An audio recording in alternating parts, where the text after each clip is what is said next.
दुपारच्या जेवणाचा बेत होता एकदम साध्या आणि सोप्या पद्धतीची तूर डाळ वापरून बनवली दोडक्याची भाजी। सर्रासपणे दोडक्याच्या भाजीमध्ये शेंगदाण्याचा कूट वापरून भाजी बनवतात, पण मी यामध्ये शेंगदाण्याचा कूट न वापरता भिजवलेली तूर डाळ वापरून मी अगदी चमचमीत अशी दोडक्याची भाजी बनवणार आहे आणि सोबत ज्वारीची गरमागरम भाकरी।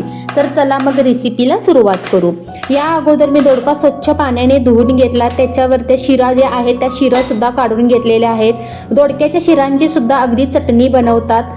तर त्यानंतर मी दोडका अगदी बारीक फोडीमध्ये कट करून घेतला आणि एका कढईमध्ये 2 मोठे चमचे तेल तापवून घेतले। तापलेल्या तेलामध्ये अगदी जिरे आणि मोहरीची कडकडीत फोडणी दिली।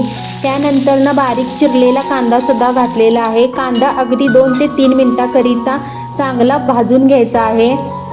कांदा भाजून सुद्धा तयार झालेला आहे। त्यानंतर त्या फोडणीमध्ये मी अगदी बारीक चिरलेला टोमॅटो सुद्धा वापरलेला आहे आणि बारीक चिरलेली कोथिंबीर सुद्धा।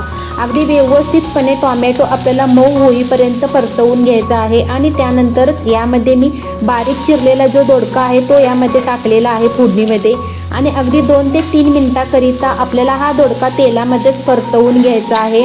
तेलामध्ये चांगला परतवून झाल्यानंतर त्यामध्ये मी अगदी आपली कोल्हापूरची जी चटणी आहे लाल तिखट, ती 1 चमचा लाल तिखट घातलेली आहे। अजिबात तिखट नाही आणि एकदम लाल भडक असं भाजी सुद्धा बनते। त्यानंतर त्यामध्ये काही जे मसाले तुम्ही वापरता ते वापरू शकता। यामध्ये मी हळद पावडर आणि मीठ घातलेलं आहे, जास्त काही मसाले वापरलेले नाहीत। त्यानंतर त्यामध्ये भिजवलेली तूर डाळ वापरलेली आहे। भिजवलेली तूर डाळ मी अगदी 2 चमचे घातलेली आहे आणि व्यवस्थितपणे आपल्याला तेलामध्ये सर्व मसाले मिक्स करून घ्यायचे आहेत आणि त्यानंतर त्यामध्ये मी अर्धी वाटी पाणी घातलेलं आहे। पाणी टाकून झाकण लावून आपल्याला मंद गॅसवरती ही भाजी शिजण्यासाठी ठेवायची आहे। आता आपण भाकरीची तयारी करून घेऊ। भाकरीकरिता सुद्धा मी तवा ठेवलेला आहे गॅसवरती, तरी पटकन व्हावी, कारण की भाकरी बनवायची झाली तर आपल्याला पीठ हे जास्त प्रमाणात मळावे लागते चिकट होईपर्यंत। त्यामुळे मी अगदी भाकरीच्या तव्यामध्येच पाणी गरम करण्याकरिता ठेवलेलं आहे। तसेच परातीमध्ये मी पीठ सुद्धा ज्वारीचं चाळून घेतलेलं आहे आणि त्यामध्ये कडकडीत केलेलं पाण्याचं मोहन घालायचं आहे। एकसारखं चमच्याच्या मदतीने मिक्स करून घेतलं आणि आपल्याला भाकरी बनवायची आहे। पाणी वापरल्यामुळे, गरम पाणी वापरल्यामुळे पिठाला अगदी चिकटपणा लवकर येतो आणि जास्त जो पीठ मळायला वेळ जातो तो वेळ जात नाही आणि पटकन पीठ मळलं जातं, म्हणजे ते चिकट बनतं। त्यानंतर भाकरी सुद्धा मी थापून घेतलेली आहे।